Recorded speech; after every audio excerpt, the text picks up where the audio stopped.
ಮುಂದಿನ ರಾಶಿ ವೃಷಭ ರಾಶಿ.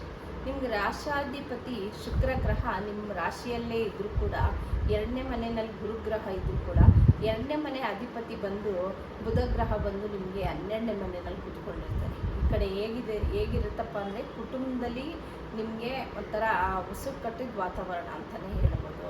ಒಂಥರ ಒಳ್ಳೆಯವ್ರ ಥರನೂ ಇರ್ತಾರೆ, ನಿಮ್ಮ ಹಿಂದೆನೇ ಮಾತಾಡೋ ಥರನೂ ಇರ್ತಾರೆ. ನಿಮಗೆ ಆದಷ್ಟು ನೀವು ಈ ತಿಂಗಳಲ್ಲಿ ಹುಷಾರಾಗಿರ್ಬೇಕಾಗತ್ತೆ.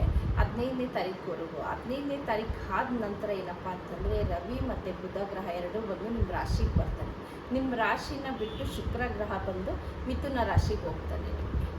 ಹಣಕಾಸಿನಲ್ಲಿ ಅಂಥ ತೊಂದರೆ ಏನಂತೂ ಇರಲ್ಲ, ಯಾಕೆಂದರೆ 11ನೇ ಮನೆಯಲ್ಲಿ ಶನಿ ಗ್ರಹ ಇರ್ತಾನೆ. ನಿಮಗೆ ಯಥೇಚ್ಛವಾಗಿ ಹಣಕಾಸಿಂದ ಏನೇ ಇದ್ದರೂ ಅಭಿವೃದ್ಧಿ ನಡೀತಾನೆ ಇರುತ್ತೆ, ಅಭಿವೃದ್ಧಿ ಆಗ್ತಾ ಇರುತ್ತೆ, ಬರ್ತಾ ಇರುತ್ತೆ, ಇದೆಲ್ಲ ಇರುತ್ತೆ. ಆದರೆ ಸಣ್ಣ ಪುಟ್ಟ ಏನು ಅಂತಂದರೆ, ಈ ಸ್ನೇಹಿತರಿಂದ, ಕುಟುಂಬದವರಿಂದ, ಇವರಿಂದ ಒಂಥರ ನಿಂದನೆಗಳು, ಏನಾದರೂ ಒಂದು ನೀವು ಮಾಡದೇ ಇರೋಂಥ ತಪ್ಪನ್ನು ನಿಮ್ಮ ಮೇಲೆ ಹಾಕುವಂಥದ್ದು. ಯಾವಾಗ ಎರಡನೇ ಮನೆ ಕುಟುಂಬ ಬಂದು 12ನೇ ಮನೆಯಲ್ಲಿ ಕೂತ್ಕೊಂಡಿರ್ತಾರೋ, ಅವಾಗೇನಾಗುತ್ತೆ ಅಂದರೆ, ನಿಮ್ಮ ಬಗ್ಗೆ ನಿಮಗೆ ಕುಟುಂಬದವರು ಹಿಂದೆ ಏನಾದರೂ ಮಾತಾಡೋವಂಥದ್ದು, ನೀವು ಮಾಡದೇ ಇರೋದನ್ನ ನೀವು ಮಾಡಿದ್ದೀರಾ ಅಂತ ಹೇಳೋವಂಥದ್ದು, ಏನಾದರೂ ಒಂದು ಮಾತುಗಳನ್ನ ಕೇಳಬೇಕಾಗತ್ತೆ. 15ನೇ ತಾರೀಕುವರೆಗೂ. 15ನೇ ತಾರೀಕು ಆದ ನಂತರ ನಿಮ್ಮ ರಾಶಿಗೆ ರವಿ ಮತ್ತು ಬುಧ ಗ್ರಹ ಎರಡೂ ಬರ್ತಾನೆ. ನೀವು ಅಂದ್ಕೊಂಡಿದ್ದ ಕೆಲಸ ಸಕ್ಸಸ್ ಆಗುತ್ತೆ.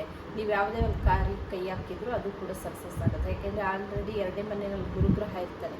ಆ ಗುರುಗ್ರಹ ಅವನ ಫಲನ ಅವ್ನು ಕೊಟ್ಟೇ ಕೊಡ್ತಾ ಇರ್ತಾನೆ. ಅದರಲ್ಲಿ ನಿಮ್ಮ ದಶ ಏನಾದರೂ ನಡೀತಾ ಇತ್ತು ಅಂದರೆ, ಇನ್ನು ನೀವು ಅಂದ್ಕೊಂಡಿದ್ದ ಕೆಲಸ ಕಾರ್ಯಗಳೆಲ್ಲ ಆಗ್ತಾ ಇರುತ್ತೆ. ಮನೆಯಲ್ಲಿ ಒಂದು ಶುಭ ಕಾರ್ಯಗಳು ಕೂಡ ಆಗುವಂಥದ್ದು, ಪ್ರತಿಯೊಂದು ಚೆನ್ನಾಗಿರುತ್ತೆ. ಆದರೆ 4ನೇ ಮನೆಯಲ್ಲಿ ಕೇತು ಗ್ರಹ ಇರೋದ್ರಿಂದ ಆದಷ್ಟು ನೀವು ತಾಯಿ ಆರೋಗ್ಯನ ತುಂಬ ಹುಷಾರಾಗಿ ನೋಡ್ಕೊಬೇಕಾಗತ್ತೆ. ದಶಾಭುಕ್ತಿ ಏನಾದರೂ ನಡೀತಾ ಇದ್ದರೆ ಅವರ ಆರೋಗ್ಯದ ಬಗ್ಗೆ ಗಮನ ಕೊಡಿ. ಯಾಕೆಂತಂದರೆ ಹಾಸ್ಪಿಟ್ಲಿಗೆ ಅಂತಲೇ ಖರ್ಚು ಮಾಡೋವಂಥದ್ದು ಪರಿಸ್ಥಿತಿ ಬರುತ್ತೆ ನಿಮಗೆ.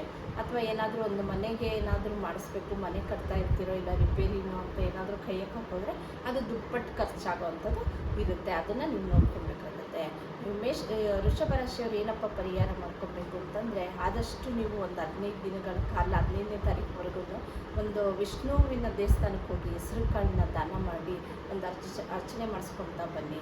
ಇದಿಷ್ಟು ಮಾಡ್ಕೊಂಬಂದರೆ ಸಾಕಾಗುತ್ತೆ. ಇದಿಷ್ಟು ವೃಷಭ ರಾಶಿಯವರ ಮಾಸದ ವಿಷಯ.